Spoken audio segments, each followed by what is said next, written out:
When was the last time na nag-ampo ka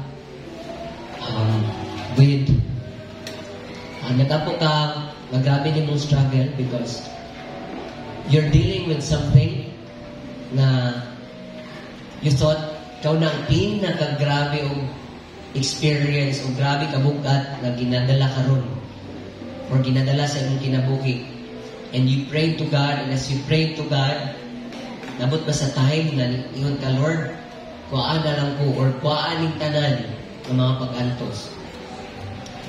When was that last time? Like so on. Well, this morning, if you think na ikaw na ang pinakagrabe ginaagihan karon na semana or sa imong journey karon, well, let us be ashamed because what you are dealing right now, kung sa ang imong ginadala karon, wala ka katuma sa agony, sa pain, sa burden, sa struggles, sa kabukaton na gidala ni Jesus at this moment when He prayed at the Garden of Gethsemane. Ingon si Sister Levy ganina, no? Of course, we need to pray. We really need to pray. And I think, dili na siya bago sa atong pagdungog. Dili na siya bago sa atong pagtulunan that prayer is not just your want, but it is your need. Ang pag-ampo, dili lang sa panahon na gusto nato, but sa matag adlaw, dili lang nato ni gusto, gikinahanglan gayud kahit nato ni. Dili na ni bago sa ato. And no one in this world or no one in the history ang nagpakita sa ato sa kinabuhi na grabe kamay ng puon. Not our church fathers or kinsa man mga nag-start sa Baptist, kinsa man ang nag-start sa Christianity, dili si Pedro, dili ang mga disipulo, but no other than Jesus. Before He go to the ministry, before mato siya mag-perform ang miracle, before, during, and after, He always pray to His Father. Nag-aampok yun siya kanunay. Say gani, pag may mga maayong butang mahitabo sa ato, yes, we say thank you, Lord, pero makalimot na tag-pray. Nasa atong mind, mag-celebrate, maligog dagat, mangadto dito, magkaon. But even Jesus, the moment after He fed 5,000 ka mga tao, napakaon niya. After that, wala siya nangingon nga, okay, mag-celebrate kay na 5,000 ka mga tao nga napakaon. Mag-rest sa ako kay na 5,000 ka mga tao. Enough na to for today. He always withdrew Himself to the crowd. He find a place where He can be alone with God, with His Father, and He prayed. Nag-ampo siya. As I read this passage kanina, no, sa atong scripture reading, actually I'm feeling nervous because heavy kay siya o dili siya while nagbiyahe pa lang miniriya, I really pray to the Lord, help us to feel what you are feeling that moment.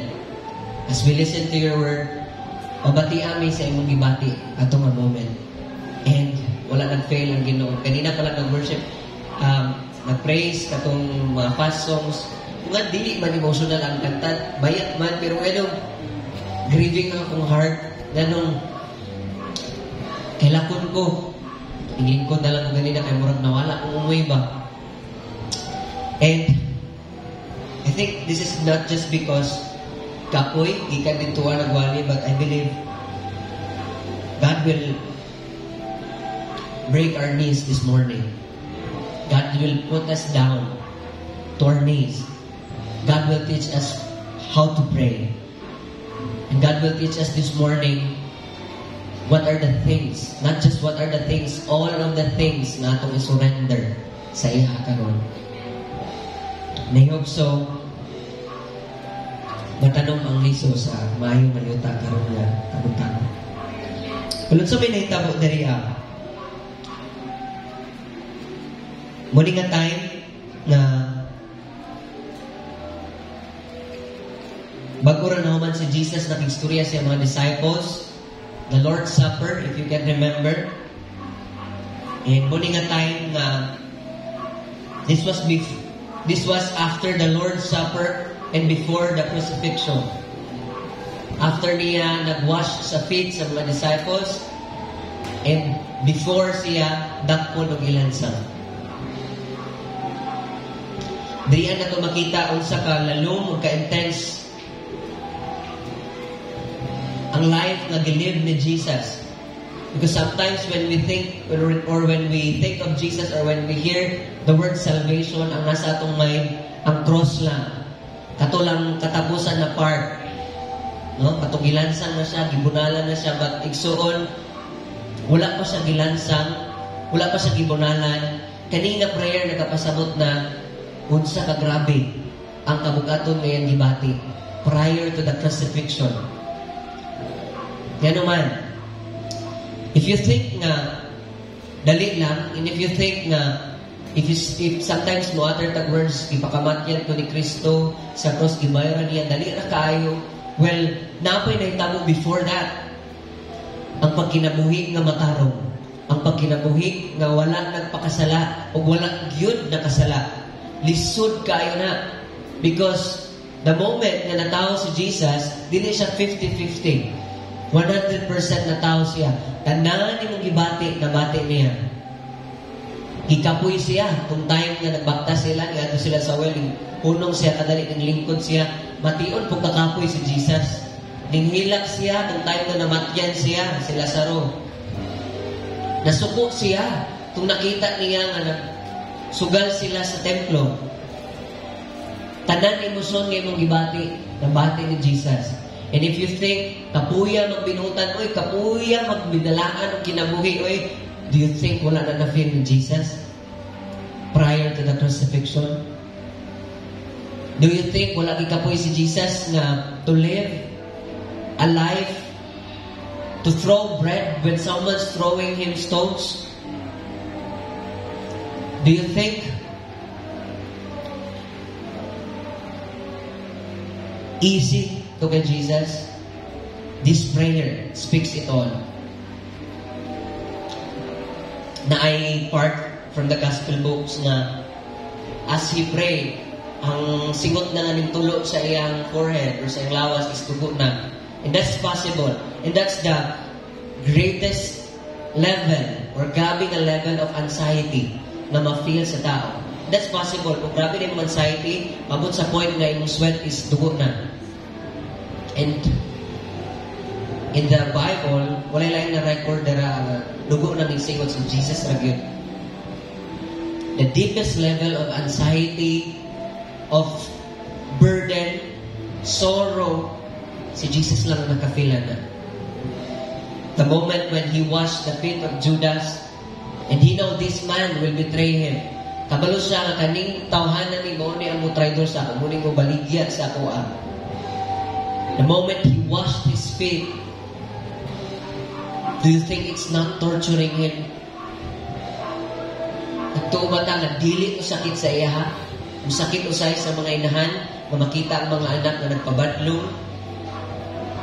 Grabe pagpaningkamot sa pag-provide sa pagskwela. Do you think dili grabe ang mas ma-feel ni Jesus when wala siya sala? Wala siya gibuhat na mali kay Judas? Wala siya any words na gibitaw kay Judas? All the affection na iyang gihatag kay Peter, kay John, iyang gihatag kay Judas, and he know it already. May betray siya ni Judas. Do you think it's not torturing?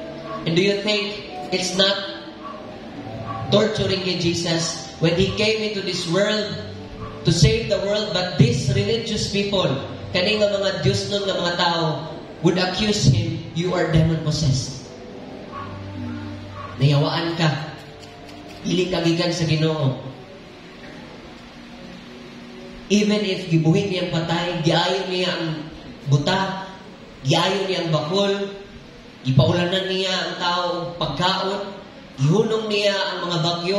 Despite of all the signs and wonders, these religious people whom he thought would knew na siya ang ipadala sa amahan would still accuse him, you are demon-possessed.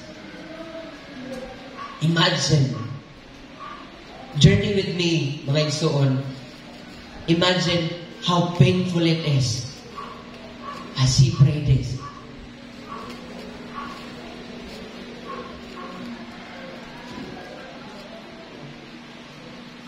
His emotional state is very intense.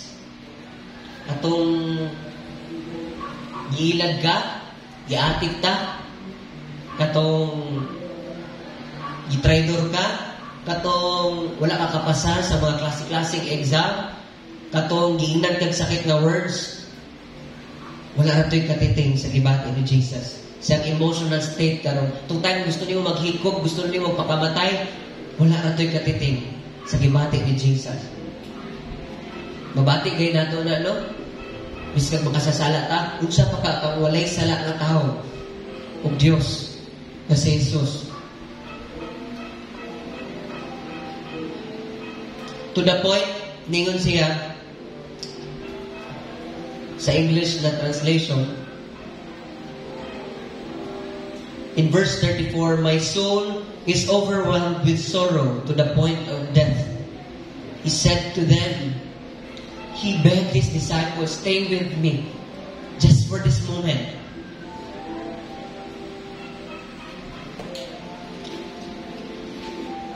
It was not just an emotional but also a psychological turmoil.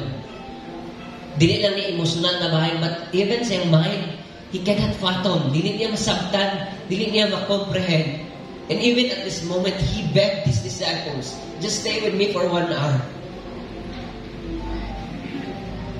Isa lang kauras ang ipangayot ni Jesus. But look, kung sila hitabo, natulog sila. Do you think, how many times you feel you're so alone in life? And do you think wala na na-feel ni Jesus? And do you think your situation can be compared to Him? I think, sige na kung balik-balik ba or try kong search, wala yung moment na nag-beg si Jesus for 1 hour. This is the only moment. Just 1 hour. For 3 years, I've been with you. For 3 years, I fed you. For 3 years, I guarded your heart. I guarded your life. Just 1 hour. But still, natulog sila. Ano sa'yo ma-feeling ni Jesus? Sa'yo mabati niya? It's not just an external crisis, but it is a deep internal wrestling.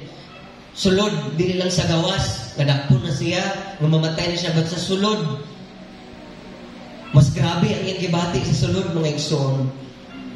Because at that time, He's fully divine and fully human.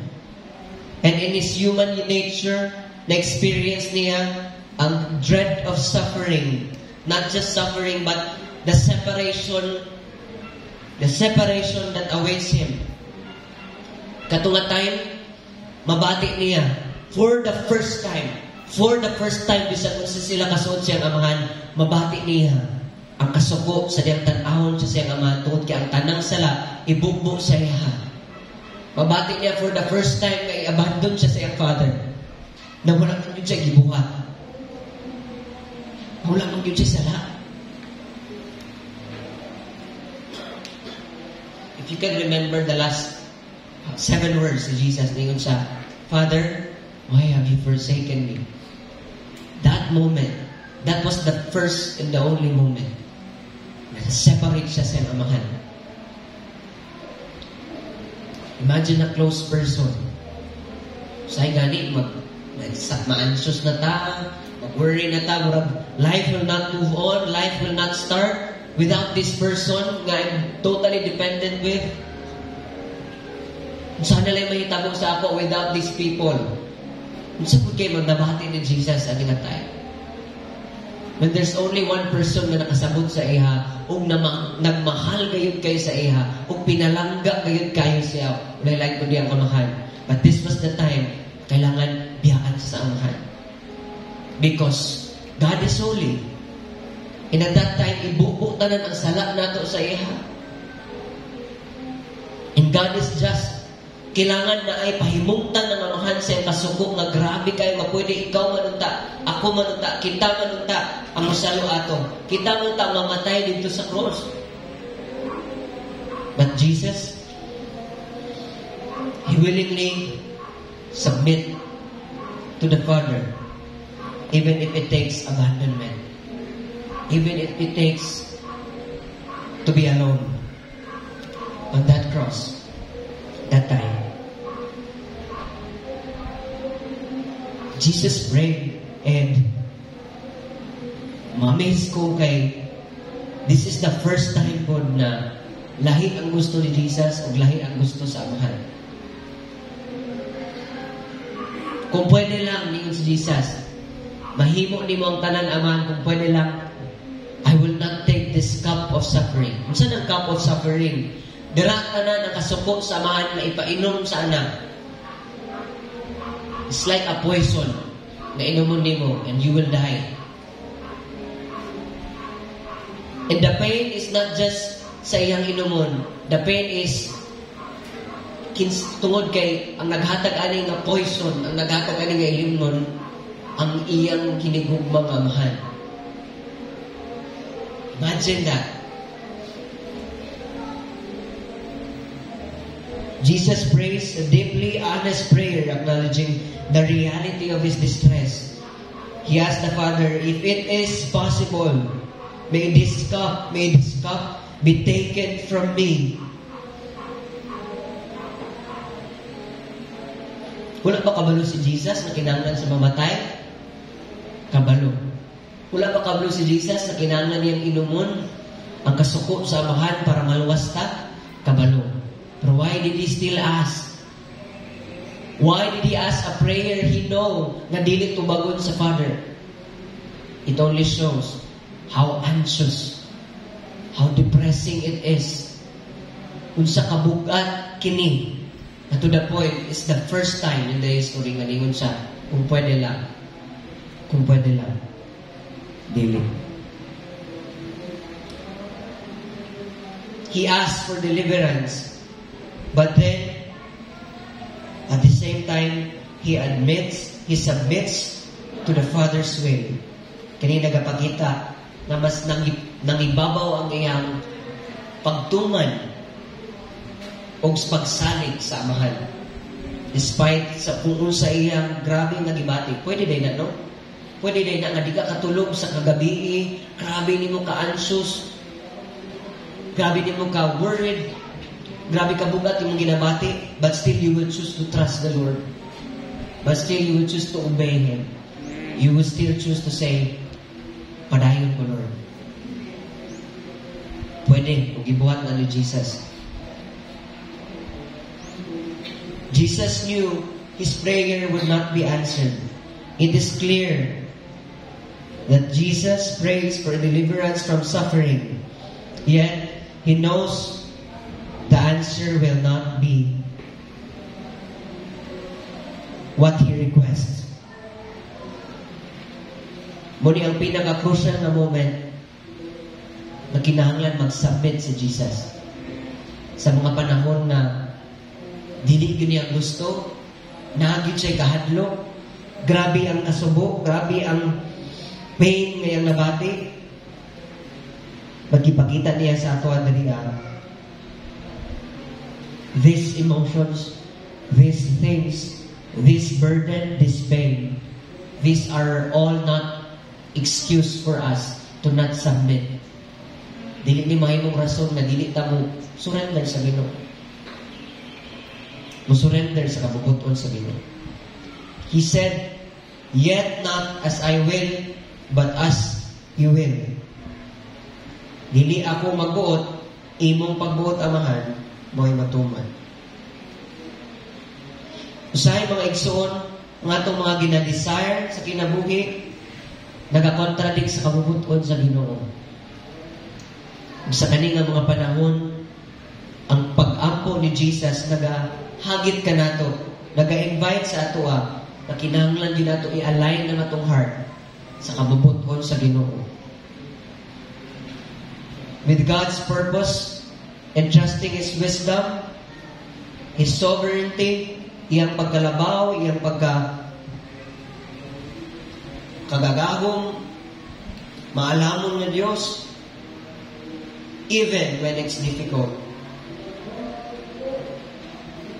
Darian nato makita unsay tubag sa amahan. Tubag ba ang amahan?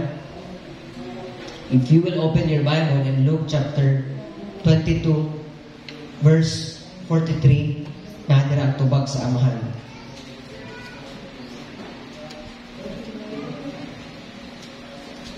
Nangayon siya, kung pwede lang, kuaa kining kupa sa pag-antos, ayaw na ko'y paagi aning nga grabe nga suffering. Pwede lang, ayaw biya sa ako ayaw hawa sa ako amahan.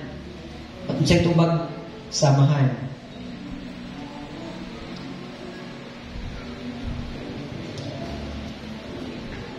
An angel from heaven appeared to him and strengthened him.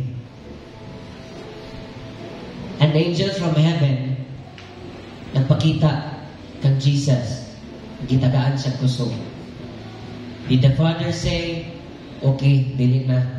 Did the Father say, sige, kay pinangga man ta ka, kay loving mo kong amahan, dili na ta ka bagyo na. Wala. The Lord, the Father strengthened him. Curious kay ko ano nga verse mo, igsoon kay, kung sa kay, yun sa ka pag-strengthen sa angel si Jesus. Na si Jesus, mas labaw mo man siya sa angel. Si Jesus, mas powerful pa man siya sa mga angels. So, paano nga ang angel nag-strengthen kay Jesus? Wala itubag ang Bible, ana. Pero daghang mga scholars nag-study, ana, antod karon. Inisa sa mga tubag nagganahan kay ko impossible because I think wala maging mahatag ang angel na wala kay Jesus. Kusog na ang siya. Yun sa pag-strengthen. Yun sa pag-encourage sa angel si Jesus. Ningon ako sa ka-scholar, kalimot ko siya name, maybe that time, sa diyang nagluhod si Jesus, naghila, ipakita sa iyang anghel, ug nigluhod siya matubangan ug ningon, King of Kings, Lord of Lords, I worship you. You are all-powerful, almighty, all marvelous. There's nothing compares to you, Jesus. The glory of glories belongs to you. You deserve my praise, my adoration. I bow to you, Jesus. I believe, ingana nga way encourage. Wagri ko na. Ingana nga way encourage sa angels si Jesus. Sometimes when we pray for God, Lord, kung pwede lang dili, the answer na makita nato diri sa pattern ni Jesus, God will not remove the trials. God will not remove the pain, but God will give you the strength. Dili mo balik sa dating sigla, sa dating saya. Ayaw nagpangayo katong sa una, good Lord, because there's more to that. God can give you more to that. Tumingon ka katong excited ba kayo mo simba, excited ba kayo mo basa, mo lift ko sa hand na grabe ang kalipay, Lord. Katong sa una nga malipayon pa nga pamilya, ayaw na itong baliki. Pwede na pumingon si Jesus. Lord, Father, katulang sa una ba nga mag-pray ko, magbibuhat ang miracle. Kung balikan to ni Jesus, kung pangayon to niya balik, di mahitabo nga maluwas na karon. Kung balikan nimo ang dati na estado sa pamilya, sa sitwasyon, I believe dili ka mag-abot sa karon na point. Ngayong ani ka strong. Ngayong ani ang imong faith na wala nagabase sa imong pamilya, sa imong wife, sa imong husband, sa imong son, sa imong daughter, sa imong pastor, sa imong leader. And I believe as we pray sa Ginoo, strength yun ang ihatag to persevere and to overcome. And the Lord, the Father answered the Lord Jesus Christ. This shows, katong gingon ng ganina, ingon siya, kung pwede lang, kaisa lang good ka oras, ubanin ko ninyo. katulong nga higayon, nakita niya nasakpan kasakit ano katulong. Ibalik nag-remind, gahig niya pumulo. Sarap mo ta kauras, pwede na mo ta mag-ambak sila dito, gaya ni Jesus, magchikas at tadariya. So tanagulat kay Jesus, wala yun. Even the minimal, pinakagamay nga simpatya ang kanilang mahatag, iabli lang ilang mata, wala nila nabuhat kay Jesus. Imagine, unsa ka lonely si Jesus at that time, even ang amahan at that time, napadulong na sa biyaan, mo depart, mo separate na sa iya because He will bear the sins of the world. Unsa siya ka lonely? Napa ba'y mas lonely sa imo ha? Napa? Jesus. Na ayaw kayo i-feel na ikaw ng pinaka-loneliest person in the world. Wala na na yung katunga. We must be ashamed compared to Jesus. When in fact, we deserve to be alone. At the first place, we deserve to be alone. Deserving matang biyaan. Deserving matang kalimtan. Kinsa man dita? Perfect ba ka? Perfect ba po? Wala ba kay sala? Wala ba kay sala? Deserving matang biyaan sa Ginoo. Sometimes we act as if dili na deserving. But here comes Jesus, deserving ba siya? Dili. Dili yun. Dili yun siya deserving. Grabe ka siya ka-submissive sa amahan. Grabe ka siya ka-loving sa Father. Grabe ang tanan niyang gibiyaan niyang langit just to be with us sinners. Just to be mocked. Just to be persecuted.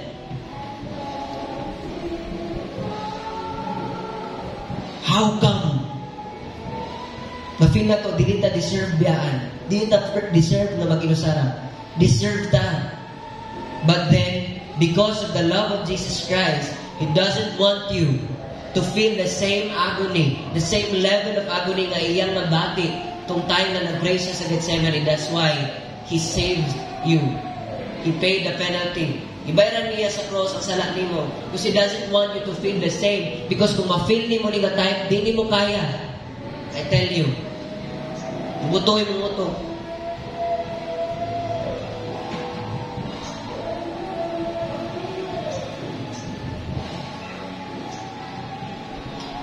The strength to endure comes out from avoiding the strength to endure comes not from avoiding suffering, but from surrendering to God's purpose. Ang usog nga nakuha ni Jesus, nakuha niya dili tungod kay iyang dilikayan ang cup of suffering, but nakuha niya tungod kay nag-surrender siya sa purpose, sa plano sa amahan, which is plan po niya. Ang kusog, nagikinahanglan nimo para mulahutay nining kinabuhi, bisag di ka kumpleto, bisag wala kay kanunay kauban, bisag pili mo nang inusara ka, dili nimo na makuha kung likayan nimo kini nga pag-antos. Makuha nimo na kung surrender ka sa amahan. Mingon ka, Lord, not my will, but your will be done. Ang imo bang sitwasyon karon igsuon, mo ba na ang kabubuton sa Ginoo? Ingon nga anak kaniya, ingon nga gipakamatyan kaniya, mo ba na kabubuton? Dili man ni mao pastor, pero mura man ni maghatag na og comfort, mura man ni magwala sa kong kamingaw, mura man ni usahay ang makabati ko nga napa ko'y value. Well, sorry for this word. Shame on you. Kaulaw. Pagkaulaw, matia ang kaulaw. Ano man. Kung kana mo ay maghatag sa imong value, kung kana maghatag sa imong purpose, kana maghatag sa imong kalipay, unsa na ito? Unsa na ito? Igsoon, unsa na ito gibuhat ni Jesus? Di ba ito enough? I'm not just speaking sa inyo, I'm speaking also to myself because na yung mga panahon, I thought nga this person, these people, may maghatag sa value. But many times, gina-review ko sa Ginoo, gina-correct, gina-disiplina ko sa Ginoo. And I thank the Lord for all of those times na sorrowful ko manuman. Every time, I thought this person could give me peace. Even my family, even ang nanay, even ang tatay, balian ko sa Ginoo, balian ko sa Ginoo, na mubalik niyo kong luhod sa akong mga tuhod. Balian niya akong mga tuhod, hangtod sa muluhod ko, ma-realize na ako, dili si nanay, dili si tatay, dili ako igsuon, dili anyone in this world, but only Christ can give me value. Only Jesus can give me what I needed the most.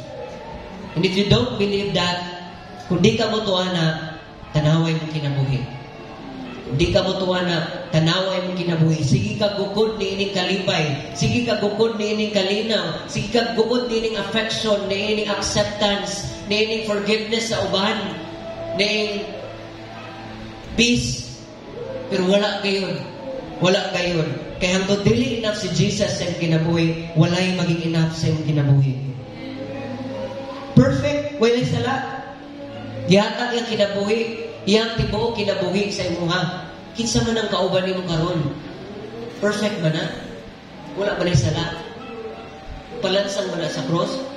Well, if not, wala kawalan kung buhian nimo na siya. O kung buhian nimo ng mga butanga. Sama kay Jesus, niining time sa Gethsemane, gibuhian niya, even ang iyang comfort, even ang presensya sa amahan.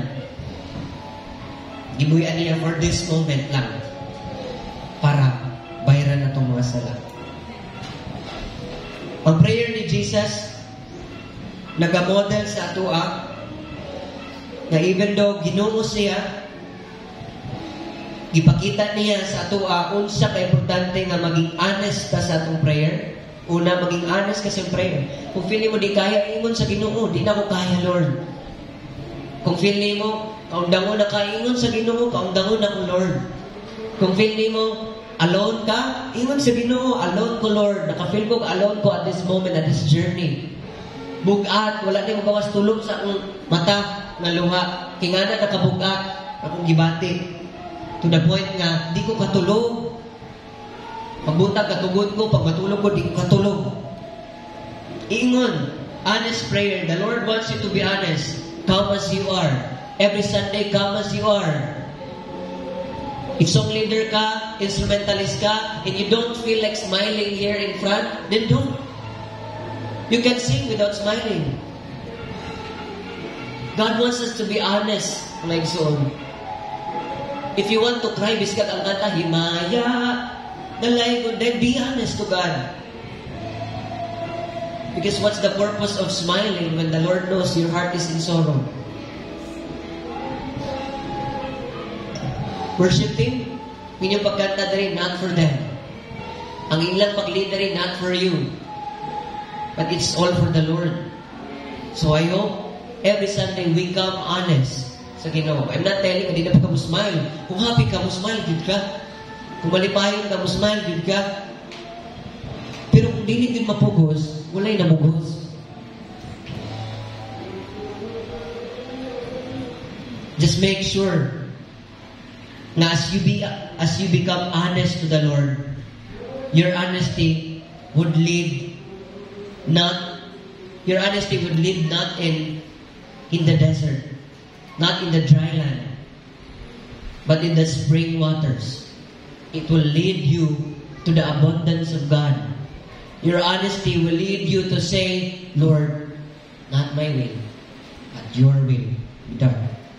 Dili ang imong honesty mag-lead sa imo nga, dili man ako kaya, Lord. Feel na ako, dili na gyud ako kaya, Lord. Kapoy na. It will lead you to misery. It will lead you to a life na mas worse than yesterday. No, mga igsuon. The kind of honesty gusto ni Jesus, if you are honest to God and if you think and if you believe na siya lang din ang makatabang sa iyong sitwasyon karon, then that will lead you to fountain, to spring of water, to abundance, to peace, to joy.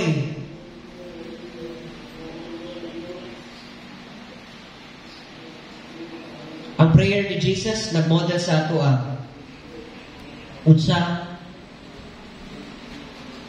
ang nawong sa obedience ug unsa ang nawong sa trust. Si Jesus ang nawong sa obedience, ang nawong sa trust, It's Jesus. If it's hard for you to obey to God, if it's hard to you to let go, look at Jesus. Look to Him. Look at the cross. Look at His face. Fix your eyes to Him. And you say to Him, Lord, not my will, but your will be done.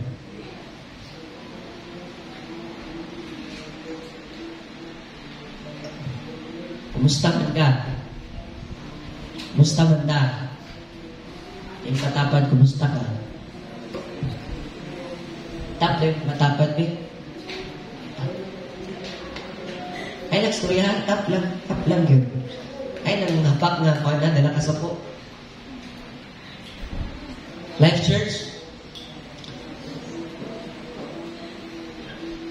though wala ko 4 months, nagabalik, no, I can really feel, no, because we are one body. Kung sakit ang kalawas ni Kristo, kung magsakit yung ipon, hindi pwede maingon ang kamot niya, wala ko yung na-feel, maingon ang utak, wala ko yung na-feel.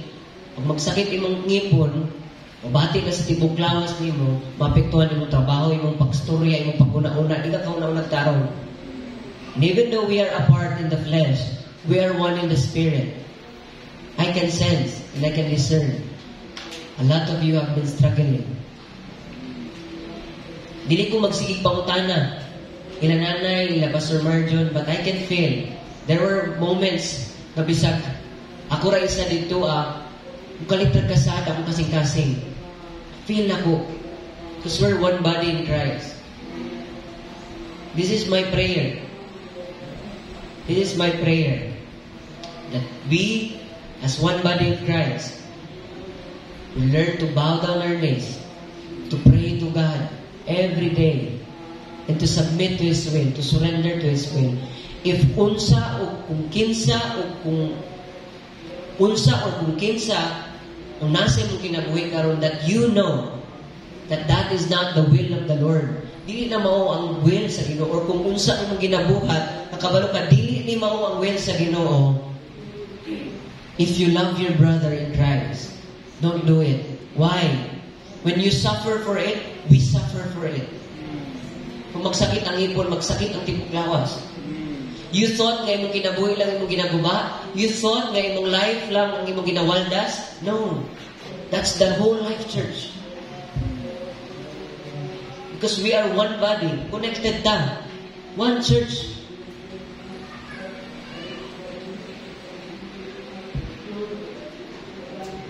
If I say to my feet, or if my feet will say to my mouth or to my hands, di ko ganahan mo kamot, baga katkuban, di ko ganahan mo ba, marites ka. Bisan pag may ng baba, tara, tuntag poblasyon, di ko mulakaw, di ko ganahan mo ba ka. Bisan pag igutom na yung baba, mingon ng kamot, di ko ganahan, mungungit ni mong pagkaon. Kaya kay ayaw nga baba, kinsang mag-suffer. Every time na di mo lang kauntin, o dili mo tunol o pagkaon ng kamot sa baba, kinsang mag-suffer. Ang baba lang ba, mga igsoon? Tibuok lawas. Every time we point our leaders, or every time you think sa imong katapad, sa imong ka-sister, sa imong ka-brothers, di ko ganahan mo. Ayaw nagsimba, ayaw na pag-leader, ayaw na pagpamastor, ayaw na pag-leader, ayaw na itapok. Do you think siya lang ang imuhang ginaparusahan? Do we think nga ang pastor o ang leader o bisan si Uncle Buboy, bisan kinsa ni ining dapit ng mga core leaders, sila lang ang mag-suffer? You will suffer also. Magkuruging kamot, pagutom. And if you will not suffer, mga igsoon, that only means that you're not part of the body. Kung di niyo magkurog akong kamot, kung gutomon ko, that means dili niya akong kamot. Kamot guro ni isang silingan. Dili siya parte sa lawas. If you will not cry, if you will not feel the pain, kung na'y usa, bisag pastor man ako, dili man na pastor, bisag bata man na, if you will not feel the pain na yung na-feel, you pray to God. You pray to God because we're one body. Usa kita kalawas. O kung dili ko ka mahadlok, o kung dili ka mabalaka, kung kaning kamot, mugunit na kalayo, sige ra, pasagdan na ako na siya. Pag gunit na kalayo ng kamot, gunit. Kasi mag-suffer. Kamot lang ba? That's why we ask ourselves, nga naman yun, hindi na mo makialaman niya. Hindi na unta siya, kapoy na ko si Grimay. Pero nga naman yun, buka no kasing-kasing, of course, affected ka because we're one body in Christ. That's why ayaw hawa pag mag-suffer ng church. Your part, kung mahawa ka, just look at it. Kung nagsakit akong ngipon, butlong na akong kamot. Dili. Kung participate si kamot, muliyok si kamot, palit siya tambal, mulakaw si tiil, muabri si bakba, mulunok ang intestine, muingon ang brain, kinahanglan nimo tambal.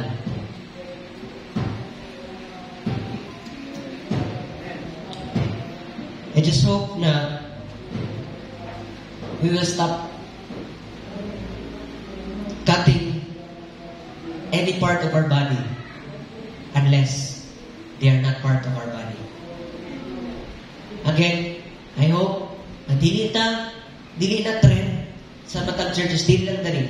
I hope dili na trend sa matag churches ang cut off o igsuon niya unless ma-confirm mo from the word, from the fruit, from his confession, from his action.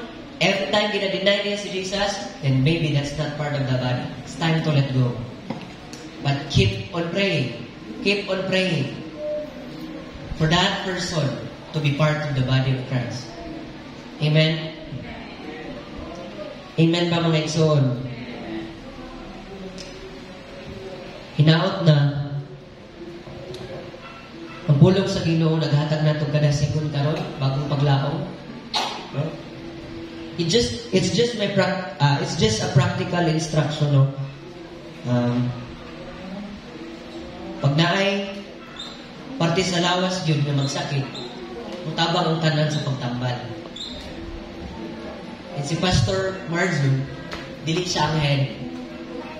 Dili siya ang utak. Kinsa ang head sa church? Si Christ. So, if si Pastor Marjon siya ang baba, let's say siya ang baba, sakit ang ngipon, Christ will tell these hands, Christ will tell you members, Christ will tell you, help him. Aybot ang ngipon, nangasakit. Heal him. Support him. This is not just being biased, kay igsuon ako sa, but that's biblical, mga igsuon. Kung pasugpon na to atong mga elders, atong mga leaders, not just pastors, dili ka maayo sa membro. Nga naman, every time magwali sila dariya, ma-feel mo ginakasabaan ka, kasaba na lang puro, nga naman, unsa na sa heart, nag-aawas. Nga naman, dili siya okay. Dili okay. Dili okay. And every time mag-preach me, or every time mag-speak me dariya nga, kabalong mga dili yun may always ingani, sakit. Sakit na lagi ni siya manuroya. I hope you will have the mindset na pasagdan, but you will have the mindset as one body of Christ. Daghan gud mo. Pila ra man ang mga leaders diri. Ayaw magtinabangay, bisag di ka leader, bisag membro ka. You have the right as part of the body to pray. Kung magbalipayo ng atong mga leaders, mga church leaders, kamayo na ito na. Muusap ang baba ang taron kung itulol niya ang mga maayo ng mga nutriyensya sa tibok lawas para ang tibok lawas makabenepisyo. Pero pag di mo pasagdan yung magbaba, magsakit, manimaho, kung kidaot ng ipon, di mo ipaigot, tibok lawas, mag-suffer. Pray. Pray for your leaders. Pray for your sister. Pray for your brothers. Every time na ako'y madumog na ako'y naluya, o na ako'y mabati, bisag pa na ako nadumog, na ako'y masakpan sa bisan asa. No? Subok yun ako kasing-kasing. Ug subok gid kasing-kasing. Because that person is part of the body of Christ. Hangtod wala pa niya gideny na si Jesus is Lord and Savior, you don't have the right to judge that person. We don't have the right to judge that person. Pero sa mga person, no, na you are dealing with something you know that is wrong, do not prolong it. Ayaw dugaya. Ayaw dugaya. Kung dili ka gusto mag-suffer sa consequence. This is the time you say to God, not my will, but your will. My body is yours, Lord. Bisag ganahan ko ani, di na kuana, kay imo man ko. Biskag nag-crave ko ani, di na kuana, kay imo man ko. Lisod ba lisod? But at the end, you will say, not my will, but your will be done. If you find yourself na lisod yun kay pastor, gitry na nako many times, lisod yun kaayo, musurrender sa Ginoo, dili pa ulay ang tanan. God is giving you a chance. Believe in Jesus. Believe that you're a sinner, na kinahanglan nimong Savior, kinahanglan nimong bukuha sa imong sitwasyon karon, ug tuoy siya, ug sunda siya, ug saligi siya, nga nasa mga maayo plano kanimo. Dawata ang libre nga kaluwasan karon igsuon. Ingna si Jesus, Jesus, akong itugyan ang akong kinabuhi dara kanimo. Surrender my life. Not just today, tomorrow, the next week, the next year, every decision, gamay man ako, even sa pagkaon, sa tanan aspeto sa kinabuhi, even my emotions, I surrender it all to you. Not my will, but your will be done. Let us all stand.